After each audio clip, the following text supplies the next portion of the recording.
Yes, my dear student.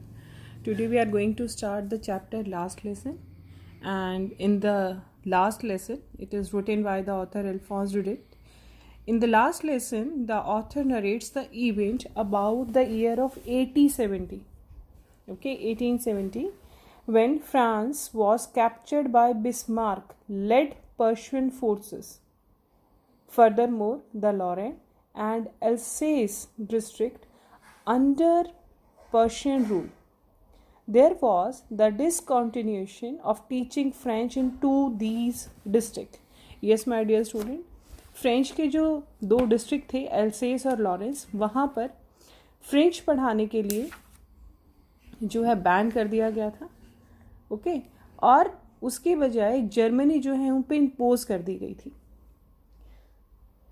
There was an order for the French teacher कि वो वहाँ से अपनी टीचिंग को छोड़ दें और चले जाएं, teachers to leave. Consequently Mister Hamel was not able to stay in the old school.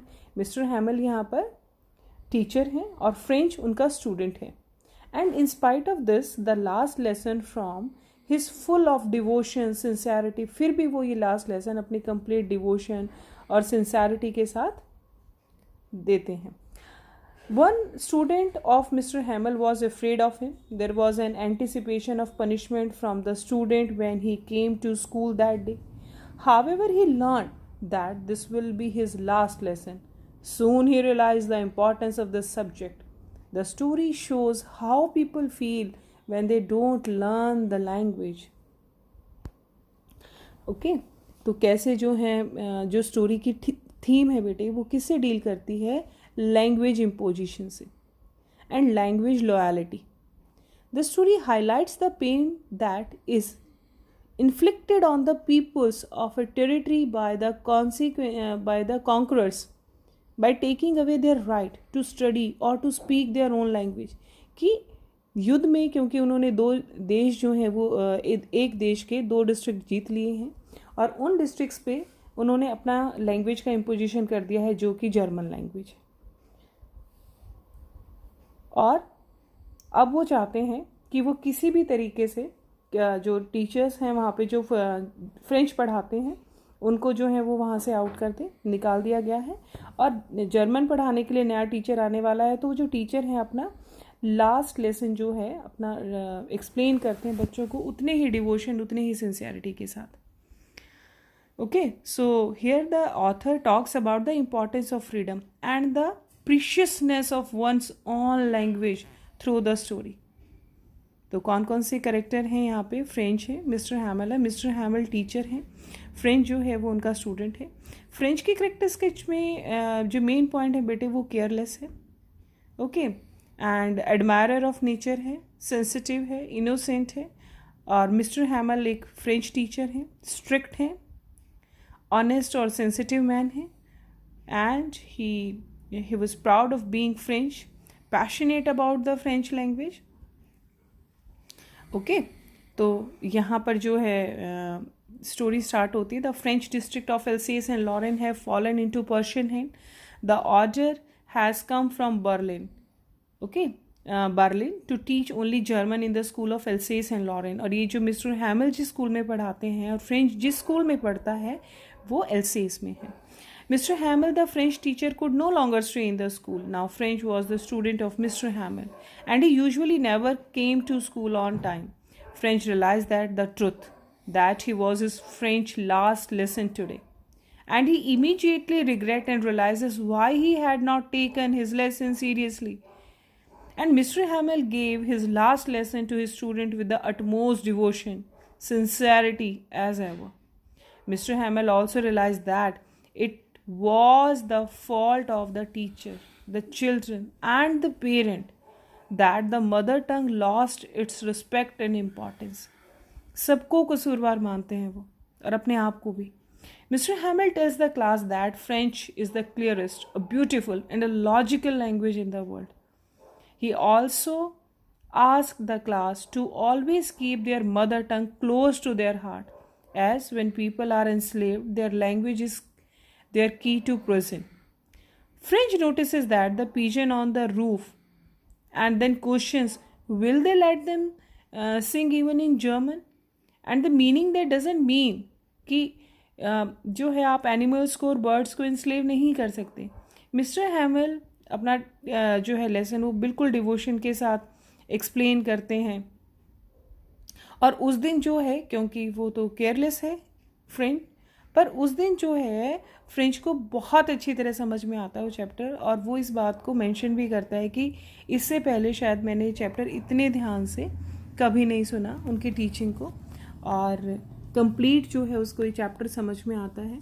तो कैसे बेटे मॉर्निंग में वो स्कूल पहुंचता है, ठीक है, यहाँ पर जो है मेंशन है कि कैसे जो है वो मॉर्निंग में लेट पहुंचता है school,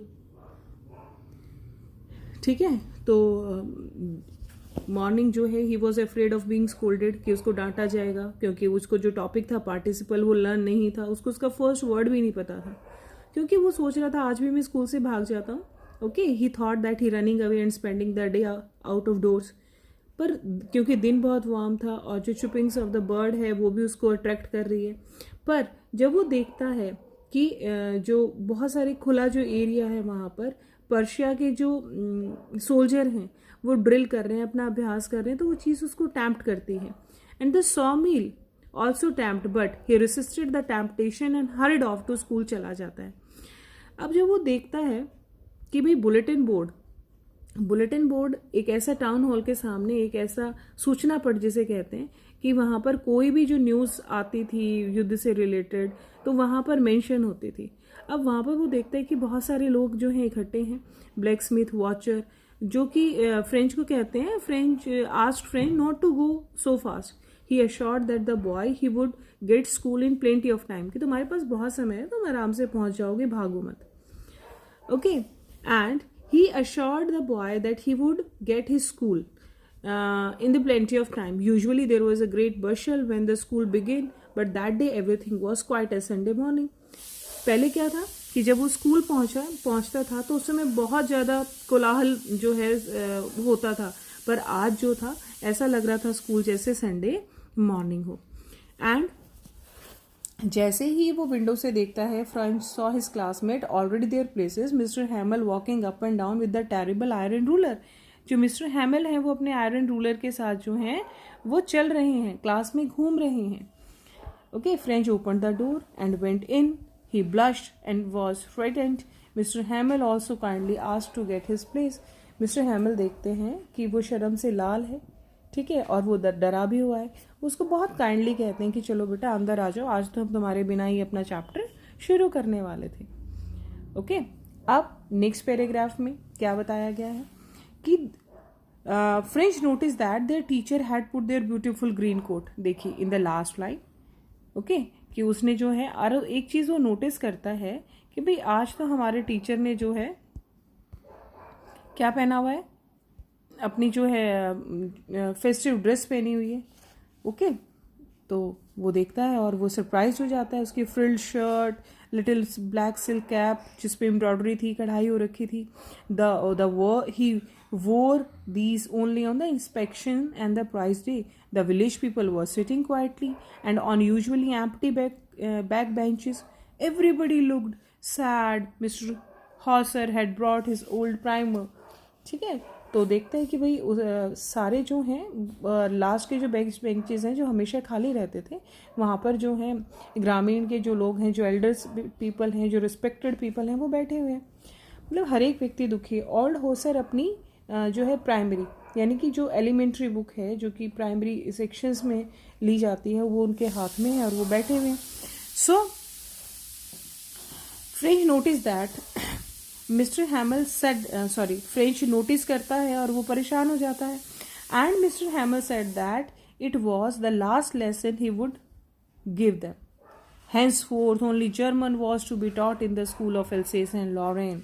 The new master would come in the next day and this was the last lesson of French and he wanted them to be very attentive. और जब ये अनाउंस करता है कि भाई ये अंतिम पाठ है आज का, कल से जो है एल्सेस और लॉरेन में केवल जर्मन भाषा पढ़ाई जाएगी और आप बिल्कुल ध्यान से सुनिए।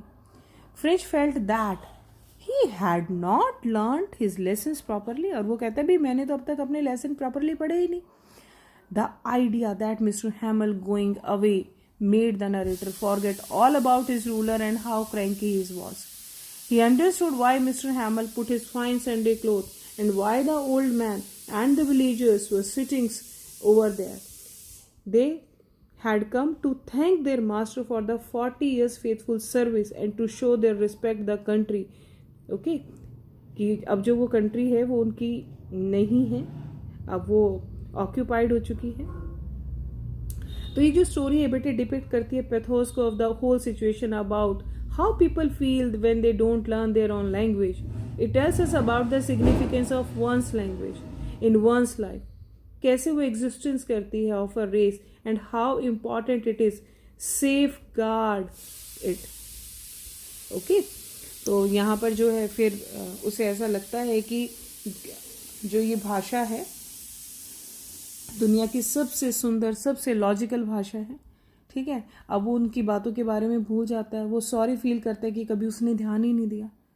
ठीक है, फ्रेंच को लर्ने में. और आज एक ऐसा दिन आ गया है कि ये लैंग्वेज अब उसके पास सीखने के लिए है ही नहीं. और विलेजर्स जो हैं वो थैंक करने आए हैं टीचर को, क्योंकि 40 ईयर्स की सर्विस उन्होंने फेथफुल सर्विस दी है. Mister Hamel asked Franz to recite. Mister Hamel कहते हैं भाई चलो बताओ, खड़े हो जाओ. And but he stood there silently. The teacher didn't scold him. वो उसे डांटते नहीं है. He confesses that his parents and he were at fault. वो कहता है कि भाई हम दोषी हैं आपके. Then he talked of the French language, the most beautiful language in the world. वो अपने आप को दोषी क्यों मानता है कि तुम्हारे पेरेंट जो हैं वो तुम्हें किसी फार्म पे या किसी मिल पे, ताकि उनके हाथ में और पैसा हो, थोड़ी सी और उनको हेल्प मिले, भेजना चाहते हैं. ठीक है, और हमने जो है आज का काम कल पे डालते हुए अपनी लैंग्वेज को डिनाई कर दिया. So then he talk the French language, the most beautiful language in the world, the clearest, most logical. He asked them to guard it among and never forget them. और वो इन्हें कहता है कि आप जो हैं इसकी रक्षा करें, कभी ना भूलें इसे, क्योंकि ये भाषा जो है वो किसी भी प्रिजन की है, किसी भी कारावास की कुंजी है जिससे आप मुक्त हो सकते हो. And they had their lesson in grammar and writing. The pigeon cooed very low in the roof. French thought that it would make the pigeon in sing in German. All the while, अब वो क्या कहता है, क्योंकि वो they are sitting motionless in the chair, Mr. Hamel, and gazed at one thing to another. वो चाहते थे कि सारी चीज़ जो सामने उनको दिख रही हैं वो उसको अपने दिमाग में जो है बसा लेना चाहते थे. जब हैमल ये सोचता है कि जो ये कबूतर जो हैं जो कूड कर रहे हैं, ओके, जो अपनी आवाज़ निकाल रहे हैं, क्या इनको फ्रेंच में बोलना सिखा सकते हैं, जर्मन में बोलना सिखा सकते हैं? क्या इनके लिए भी लैंग्वेज इतनी ही इम्पॉर्टेंट है? क्या इनके लिए भी ये लैंग्वेज को इम्पोज कर सकते हैं? Okay, this is the very important question has been asked by Franz. तो वो क्यों कहता है ऐसी बात? वाई ही हैज़ आस्क्ड, क्योंकि वो अपनी लैंग्वेज को जो एक पेट्रियाटिक फीलिंग वो फील कर रहा है. ठीक है, उससे पहले जो उसने कभी भी नहीं की थी.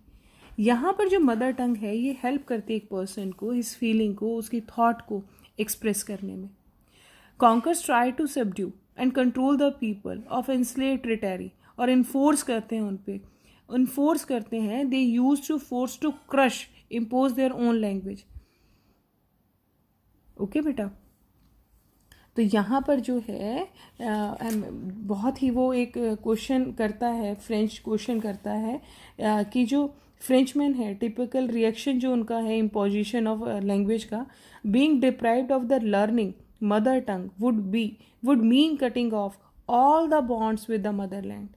Teaching the pigeons to sing in German, okay, indicate how far the German would go in their attempts of linguistic chauvinism. ये भी एक टॉपिक है. कैसे जो है ह्यूमन जो है एक ऑर्डर में टॉप पे हैं हर एक स्पीशीज़ में. ठीक है, पर वो बर्ड्स को और वो किसी भी एनिमल को बाउंड नहीं कर सकते. कौन? जो जिन्होंने इम्पोज किया है अपनी लैंग्वेज को. तो कहते हैं वाई पीपल, कि हम जो है आपस में सिर्फ अपनी इम्पोजिशन को फोर्स किया जाता है कि कैसे जो है एक लैंग्वेज को इम्पोज करके वो दास बनाते हैं लोगों को, अपनी जो है सत्ता को दिखाते हैं. ओके, कि बर्ड्स को आप जो है नहीं जर्मन में सिंग करा सकते, तो है तो बेटा ये एक चाइल्डिश टास्क, ओके। बट कहीं ना कहीं एक रिबेलियन, जो एक विद्रोही जो स्वभाव है हर एक व्यक्ति का, वो यहाँ पर दिखाई देता है कि जब उस पर जो है आक्रामक रूप से कोई अटैक किया जाता है। सो अब क्या है, देन दे जब वो ग्रामर अपना लेसन प्रिपेयर कर रहे होते हैं, मोशनलेस जो है मिस्टर हैमल बैठे हैं अपनी चेयर पे। His sister was packing their trunk in the room above as they had to leave the country next day, क्योंकि उनको अपनी कंट्री नेक्स्ट डे छोड़नी है। After writing they had a lesson in a history, then the babies chanted their ba bi bo bu बू, even the old, क्योंकि ये जो है अपना लेसन जो है रिसाइट कर रहे हैं हिस्ट्री में। Even Mister Hauser was crying. All at once church clock struck 12 and then the midday prayer. At the same moment the trumpets of the Persian returning from drill sounded under the window. Mr. Hamel stood up. He wanted to speak something, but he choked. जब वो देखता है कि सुनता है कि उसकी जो सिस्टर है मिस्टर हैमल की, वो अपना सामान पैक कर रही हैं, क्योंकि वो जो आवाज़ है जो उन्हें आ रही है, तो और मिस्टर हैमल मोशनलेस बैठे हैं।